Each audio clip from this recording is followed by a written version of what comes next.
አክብሮታዊ ሰላምታችን በያላችሁበት ይድረስ። የተከበራችሁ ለሰዓቱ የተሰሙ አዳዲስ ሰበር መረጃዎችን ከዚህን ሰዓት ጀምሮ ወደ እናንተ ማቅረብ እንጀምራለን። በቅድሚያም ለመላው የእስልምና እምነት ተከታዮች እንኳን ለ1447ኛው የኢድ አል ፈጥር በዓል በሰላም አደረሳችሁ እያል በቅድሚያም አርዕስተ ዜናዎችን የአማራ ፋኖ ብሔራዊ ንቅናቄ ደቡብ አማራ ቀጠና ሳምነው እዝ ከፍተኛ አመራሮችና ማህበረሰቡ ለ1447ኛው የኢድ አል አድሃ ክብረ በዓልን በአንድነት ማክበራቸው ተናገሩ። የብልጽግናው ሰራዊት ሬሽን ጭኖ ሲጓዝ በዳግማዊ ቴዎድሮስ 5ኛ ኮር በደፈጣ ጥቃት ከነሙሉ ተሽከርካሪው በቁጥጥር ስር መዋሉ ተነገረም።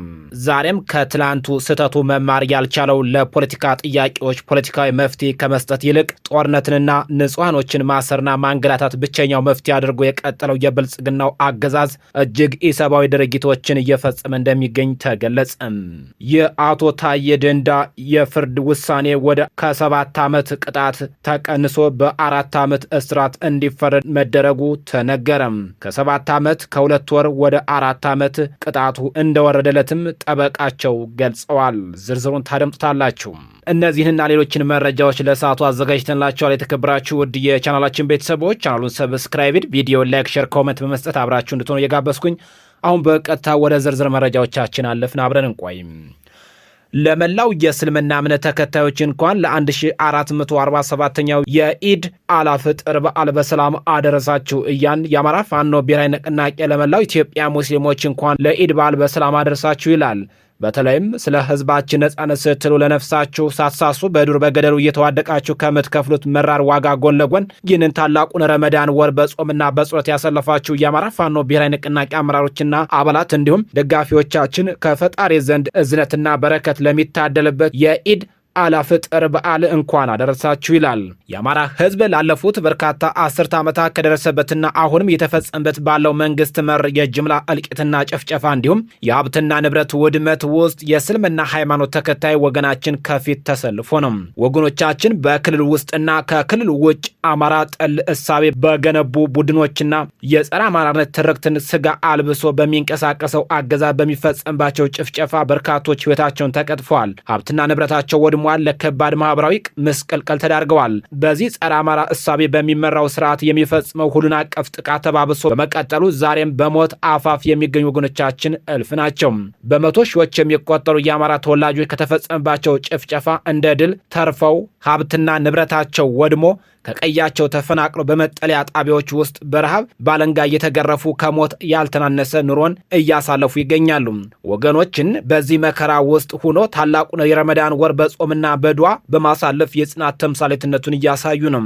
በመከራ ውስጥ ሆኖ ለፈጣሪው መገዛትን፣ ጽናትን፣ አሸናፊነትን፣ ትዕግስትና ጥበበኝነትን ከወለደው ህዝብ የወረሰው የአማራ ፋኖ በአማራ ህዝብ ላይ የተጫነውን የመከራ ቀንበር ይሰበር ዘንድ ሐቅና ከነፍጥ ጋር አንግቦ በድል ዋዜማ ላይ ይገኛል።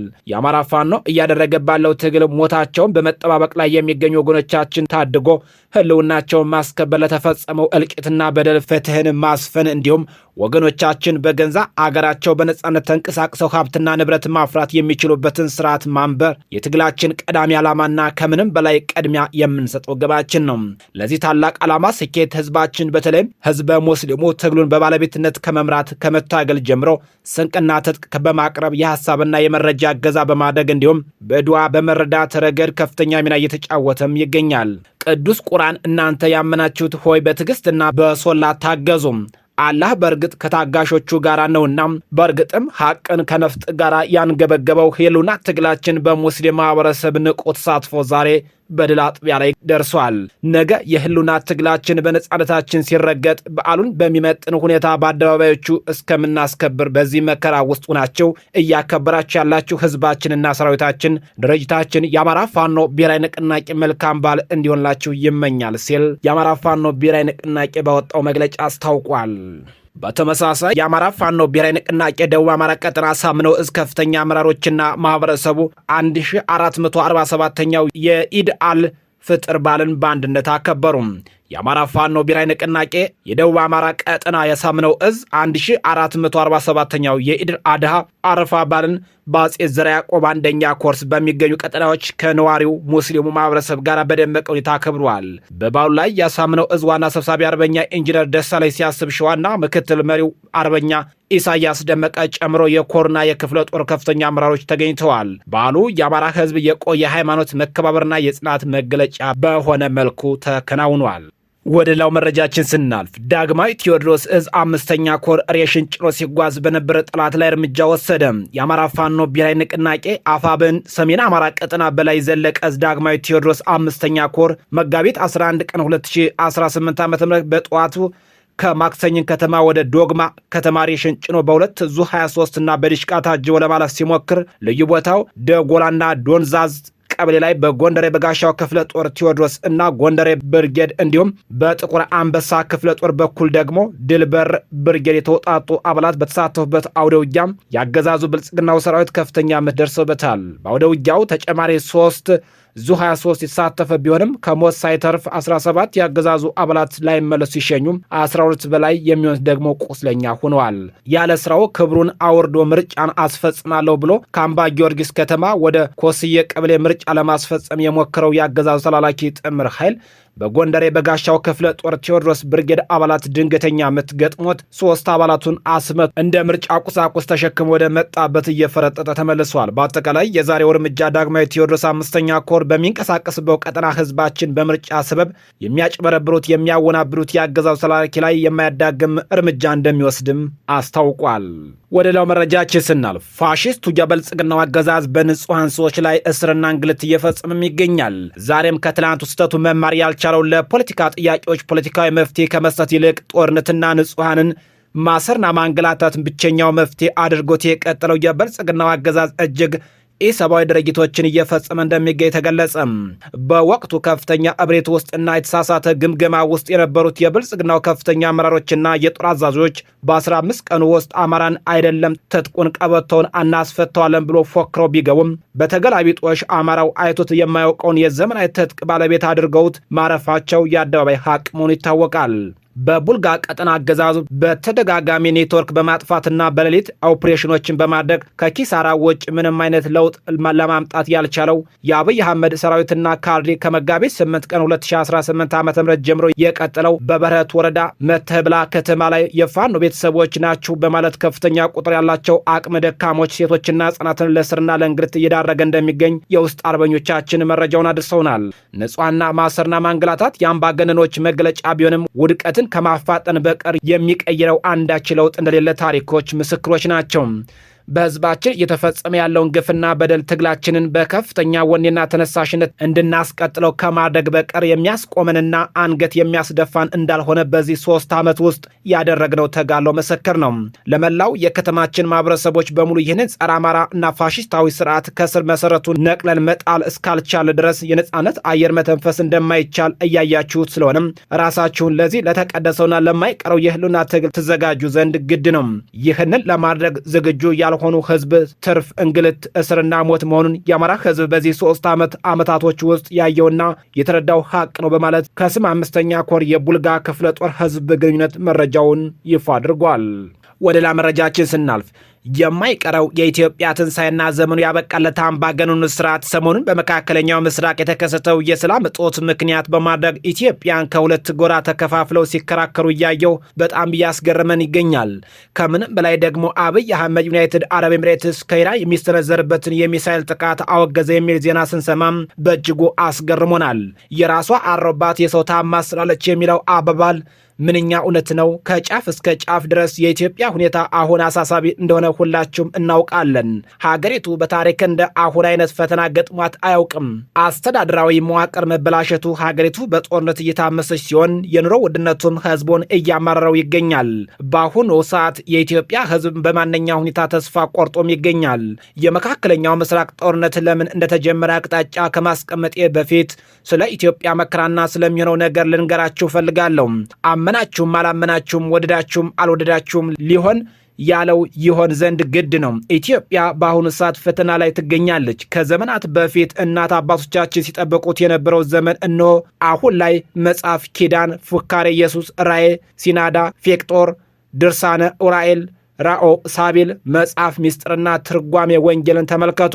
በአሁኑ ሰዓት በኢትዮጵያ ላይ እየተካሄደ ያለው ውጊያ በትልቁ መንፈስ በሚመራ የሰው ልጅ የመከራ ቀንበር ባከበዱ አምባገነኖችና የሰውን ልጅ ፍጹም ሰላም ወይንም ትንሣኤ ብለን የምንጠራውን ለማጎናጸፍ በሚጥሩ በእግዚአብሔር በተመረጡ መካከል ነው። ኢትዮጵያን አሁን ልክ በሰዓት ተፈትኖ ነጥሮ እንደሚወጣ ወርቅ ትልቅ ፈተና ውስጥ ናት። ከኮሮና ቫይረስ መውጣት በፊት ጀምሮ ይህ ህዝብ እንዲነቃ ለብዙ ዓመታት ጥረት ስናደርግ ቆይተናል። የሰሜን ወሎ በተለይም ደግሞ የላስታና የግዳን ህዝብ ያውቀዋል። ነገር ግን ይህ ትውልድ አመፀኛ ነው። ከመንቀፍና ስም ከመስጠት የዘለለ ምንም አያደርግም። በዚህ ሁኔታ ስለሚፈጸሙና ስለሚሆነው ነገር ስማቸውን መጥቀስ የማልፈልገው በርካታ እውነተኛ አባቶች ሰማይ ሰሚ ምድርም አድምጭ እያሉ ተናግረዋል። ግን የሚሰማ ትውልድ የለም። ሁሉም ነቃፊ፣ ሁሉም ተሳዳቢ ነው። እኛ ተናግረነዋል። ስላልሰማችሁ እሳት እየበላችሁ ነው። ወደፊትም ካልሰማችሁ የመከራችሁ ቀንበር ይከብዳል። ከዚህ አምባገነን ስርዓት ጋር ሁናችሁ የሰው ልጅ መከራ የምታራዝሙ ሁሉ ዋጋ ትከፍላላችሁ። ከህዝብ ጀምሮ የቤተ ክርስቲያን አገልጋዮችና የመንግስት ባለስልጣናት ሁላችሁም ነፍሳችሁና ስጋችሁ የምታድኑበት ሰዓት አሁን ነው። የብልጽግናው ስርዓት ይዟችሁ ይጠፋል። በተለይ ደግሞ አገልጋይ አባቶች ንቁ፣ ጸልዩ፣ መጽሐፍትን አገላብጣችሁ መርምሩ። ስለ ጊዜው በደንብ ለመረዳት ልቦናችሁ ክፈቱ። ነቃፊዎች ብቻም አትሁኑ፣ ለሆዳችሁም አትመኑ፣ አደርባይም አትሁኑ። ከምድራዊ ንጉሥ ይልቅ ሰማያዊ ንጉሥ ፍሩም። አባቶች ይህንን አምባገነን ስርዓት አንድ ሆናችሁ ማውገዝ አለባችሁ። ቀደምት አባቶቻችን ነገስታትን የማይፈሩ ለእግዚአብሔር ቃልና ለሚጠብቋቸው ምዕምናን የሚኖሩ ነበሩም። አሁን የምናያቸው አባቶች በጣም ያሳዝናሉ። አባቶች ሆይ ህዝብን ኢትዮጵያ ወክላችሁ ይህንን አምባገነን ስርዓት መቃወም አለባችሁ። ይህ ካላደረጋችሁ ዋጋ ትከፍላላችሁ። ስለሆነም ከመንግስት ጎን ሆነው የሚጨፈጭፉ ማንኛውም ኃይላትና በማንኛውም መንገድ የሚተባበሩ ሁሉ ፈጻሚዎች የከፋ ነው የሚሆነው። የእግዚአብሔር የፍትህ ሰይፍ ወርዳለች። ኢትዮጵያ እንደወደቀች አትቀርም፣ ትነሳለች። ትንሣኤዋ ተረት ተረት አይደለም። በእውነት ልጆቿ በእግዚአብሔር ፍቃድ በቅርብ እውን ይሆናል። ሁላችሁም ወደዳችሁም አልወደዳችሁም የማይቀር ነገር ነው። በዓለም ሁሉ የምትሰሙት የጦርነት ጉሰማ ለኢትዮጵያ ትንሣኤ መቅረብ አመላካች ናቸው። ከኢትዮጵያ ትንሣኤ በኋላ የቀሩት ሀገራት ይናወጻሉ። ከዚያም ስደት ወደ ኢትዮጵያ ይሆናል የሚባለው ትንቢት ይፈጸማል ማለት ነው። መልእክተኞቹ በባህር ላይ የደነንገል መርከቦችን በውሃ ላይ ለምትልክ ምድር ወዮላት። እናንተ ፈጣኖች መልእክተኞች ሆይ ወደ እርምጃን ወደ ለስላሳ ህዝብ ከመጀመሪያ አስደንጋጭ ወደ ሆነ ወገን ወደሚሰፍረው ወደሚረግጥ ወንዞችም ምድራችሁን ወደሚከፍሉት ህዝብ ሂዱ። በዓለም የምትሆኑ ሁሉና በምድር የምትቀመጡ ሆይ መልእክት በተራሮች ላይ በተነሳ ጊዜ እዩ፣ መልእክትም በተነፋ ጊዜ ስሙም። ኢትዮጵያ ከጨለማ ወደ ብርሃን ስትሸጋገር ሌሎችም ሀገራት መከራቸው ይከብዳል። ከዚህ በፊት ታይቶ በማይታወቅና ጽኑ መናወጥ ምክንያት በርካታ ህዝቦች ወደ ኢትዮጵያ ገብተው ለመጠለል ይለምናሉ። ይህ ከመፈጸሙ በፊት ግን የኢትዮጵያ ትንሣኤ ይጀምራል። ኢትዮጵያ የመከራዋ ቀን መሸሸጊያ ናት የሚባለው ለዚህ ነው። ቅድስት ሀገር ኢትዮጵያ ተራ አደረጋችሁ የምታስቡ ይህ ምስጢር ሊሰወርባችሁ ተረትም ሊመስላችሁ እንደሚችል አውቃለሁ፣ ግን ሊሆን ግድ ነው።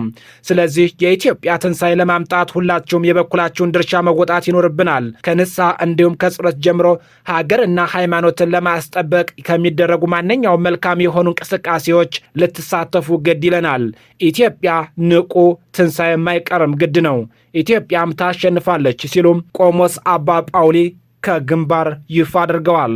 በመጨረሻም ቅጣቱ የተጋነነ ነበር ብሎ በ4 ዓመት እስራት እንዲፈረድ አድርጎ ቀንሶታል። ከ7 ዓመት ከ2 ወር ወደ 4 ዓመት ተቀንሷል ሲል ጠበቃ አበራ ንጉሥ ተናገሩ።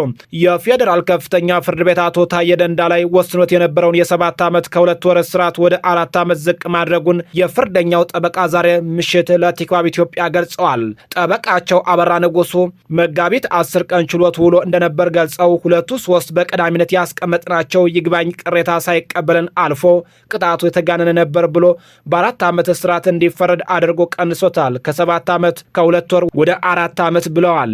ይሁን እንጂ ውሳኔውን እኛ አሁንም አልተቀበልነውም። ምክንያቱም እነዚያ በቅደም ተከተል ያስቀመጥናቸው ወሳኝ የህግ መከራከሪያዎች በአግባቡ አልተመረመሩም ብለዋል። ጠቅላይ ፍርድ ቤቱ የከፍተኛ ፍርድ ቤቱን ውሳኔ ተቀብሎ ያጸናበት መንገድ መሰረታዊ ስህተት ነው ሲል ገልጾታል። ይህ ህጋዊ የሆነ ትንተናና የህግ ግንዛቤ ታሳቢ አድርጎ የተወሰነ ስለሆነም ቀጣይ ወደ ሰበር ይግባኝ የምንቀጥል ይሆናል ብለው ለዚህም ህጉን ተንተርሰው ዝርዝር ምክንያት አስቀምጠዋል።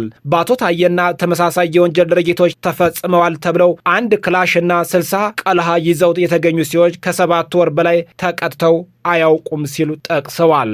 የተከበራችሁና የተወደዳችሁ ቻናላችን ቤተሰቦች ለሰዓቱ ያዘጋጀንላችሁ መረጃዎቻችን እነዚህን ይመስላሉ። ከቆይታዎች በኋላ ደግሞ በሌሎች አዳዲስ መረጃዎች ዳግም እንገናኛለን። በያላችሁበት ጥሩ ጊዜ ተመኘሁ። ጤና ይስጥልኝ።